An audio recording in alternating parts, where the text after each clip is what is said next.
안녕?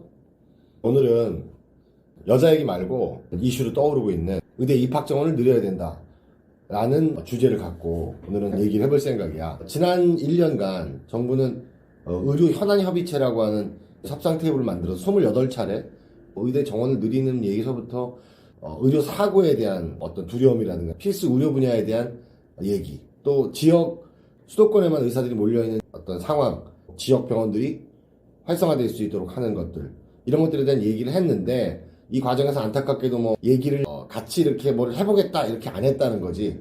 안 한 이유는 뭐 당연한 거 아니겠어? 지난 20년 동안 정부와 의사협회가 싸워서 의사협회를 정부가 이긴 적이 없어. 의사협회장이라는 사람이 나와서 정부는 의사를 이길 수 없다 이런 말을 했잖아. 좀 전에 뉴스를 보니까 무슨 뭐 시위를 하는데 밥그릇 싸움 때문에 나왔습니다 라고 당당하게 얘기하더라고. 뭐 이런 것들이 기반으로 깔려 있는 거야. 이 문제의 기본은 일단 밥그릇 싸움에 연연된다 라는 거지. 의사라고 자기 밥그릇 지키는 거에 대해서 우리가 뭐라 그럴 순 없지. 그리고 2020년에도 한번 뭐 400명 정도 문재인 정부에서 의사들을 늘리는 얘기를 했다가 뭐 난리가 났지. 전공의들 뭐 그만둔다 그러고. 하지만 그때는 코로나가 터졌어. 그래서 지금 일단 코로나를 진정을 시켜야 되기 때문에 그거에 대한 얘기를 계속 진행시키지 못하고 일단 코로나 끝난 다음에 다시 얘기합시다 하고 나온 게 지금의 시점이야. 어떤 문제가 있냐면 의사 부족으로 인해서 국민들이 겪는 고통이 응급실 뺑뺑이, 소아진료대란, 지방의 응급실이 요일제로 운영되고 이런 문제들로 인해서 의대 증원에 대한 정부의 의지에 대해서 국민이 적게는 76%, 많게는 90% 이상 지지 입장을 보이고 있어. 그러니까 좀 상황이 많이 다르지. 지금 의사들이 난리를 필 수밖에 없는 상황이겠지. 가만히 있으면 국민을 어떻게 이겨? 그래, 정부는 이긴다고 해. 근데 사실 정부는 국민의 권한을 위임받아서 시행하는 기관이잖아. 그러니까 의사협회가 국민을 이기겠다는 얘기니까, 좀 너네들 메시지 관리를 어떻게 이따구로 하느냐라는 생각이 들지. 의사들이 말하는 것 중에 OECD 국가 중에 굉장히 의료 수준이 높은 국가라고 얘기를 해.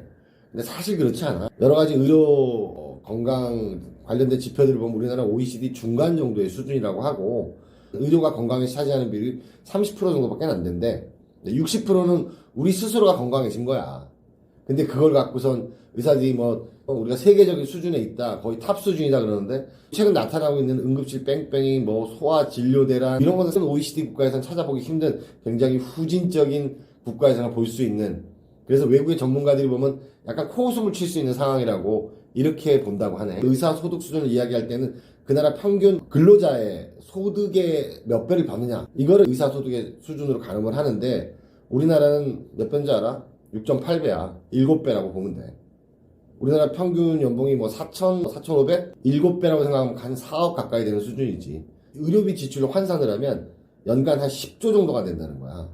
국민들이 10조 정도의 보험료와 진료비로 더 부담을 하고 있는 셈이라는 거지. 이것도 2, 3년 전 통계고, 지금은 한 20조 원 가까이 국민들이 부담하고 있지 않을까 이렇게 생각을 하고 있다네. 그래서 정부는 의대 정원을 늘려서 그런 부담을 줄이고자 하는 거고, 의사단체는 오히려 의사 수를 늘리면 환자 의료비 부담이 늘어날 거라는 주장을 하고 있는데, OECD 국가의 평균 우리나라보다 의사 수가 1.5배 많은데 의료비 수준은 우리나라보다 더 낮아. GDP 대비 의료비 수준이 OECD의 9.3%, 우리나라는 2021년 기준으로 9.7%를 쓰고 있거든. 말이 안 되는 거지. 얼마 전에도 있었던 우리나라에서 의사 수가 가장 많은 곳이 아산병원인데, 아산병원에 간호사가 뇌출혈로 쓰러졌는데 거기서 수술을 할 수가 없었대. 그래서 서울대병원에 갔다 7일 만에 죽었어. 이게 그러면은 내가 여기에 있다가 뇌출혈하면 100% 죽는다는 얘기네.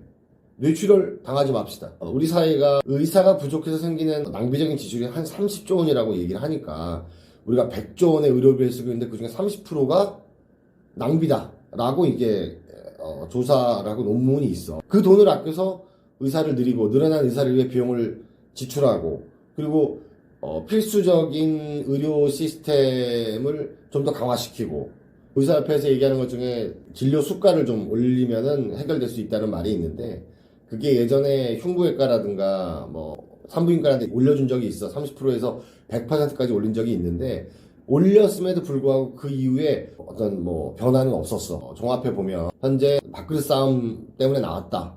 라고 하는 의사. 너무 정확하게 얘기를 해준 거야. 수치적으로는 100명의 의사가 100만 원을 가져가면 10,000원씩 가져갈 수 있지만 200명의 의사가 가져가면 5,000원밖에 못 가져가는 그런 자명한 사실은 있어. 의사 교육을 시킬 수 있는 시스템도 안 만들어 놓고 이걸 하느냐 하지만 그거는 느티나무만 있는 숲에 상록수가 하나 있으니까 저걸 빼야 된다 라고 얘기하는 거랑 똑같은 거야. 그건 차츰 결정을 내린 후에 만들어낼 수 있고, 그리고 지금 현재 지방대학을 보면은 지방대학에 50명밖에 안 되는 의대도 있어. 그 의대를 확장시키면 되는 거고, 그리고 정년퇴직을 해야 되는 사람을 조금 1, 2년 정도 더 교수로서 재직하라고 그런 제도를 만들 수도 있고, 방법은 많단 말이야. 중요한 건 몇 년 안에 15,000명의 의사가 부족한 상황이라고 하잖아. 너들 밥그릇 싸움에 우리 국민이 모두 휘둘려서 우리는 이렇게 의료비를 많이 지출함에도 불구하고 우리가 원하는 의료 시스템을 갖지 못한다? 이건 말이 안 된다고 생각하지.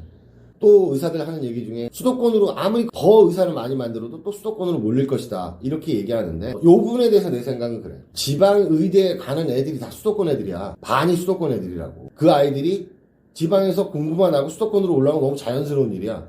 우리나라는 북한이 아니야. 거주 이전에 자유가 있어. 수도권에서 개업을 할 수밖에 없겠지. 그러나 나머지 50%에 해당되는 그 지역에 있는 친구들은 그 지역에서 60에서 70%가 개업을 한다는 거야. 뇌수술하고 뭐 가슴 여는 이런 아주 중차대한 의료 행위가 아니라면 지방에서 충분히 1등급이 아니라 2등급, 3등급이라도 지방에 살면서 지방 의료의 어떤 핵심적인 역할을 하면서 살겠다라는 의지를 보이는 사람들을 우선적으로 지방 의대에서 합격을 시켜서 지방 쪽 어떤 의료 시스템을 강화시키는 것, 이것도 굉장히 중요하다고 생각해. 물론 지금 내가 하는 얘기는 더 많은 얘기를 해야겠지. 정부는 예전 같지 않게 강하게 밀어붙이는 건 있는데 의사협회 사회에 영향을 많이 끼치는 단체야. 정부에서는 조금 강으로만 갈 것이 아니라 강으로는 가고 의료 수가의 조정이라든가 이런 것들을 통해서 전공의들이 사표를 낸다고 하는데, 그런 것들이 잘 마무리되고 우리 국민들의 건강을 볼모로 싸움이 일어나지 않았으면 하는 게 이 썰 작가의 희망이야.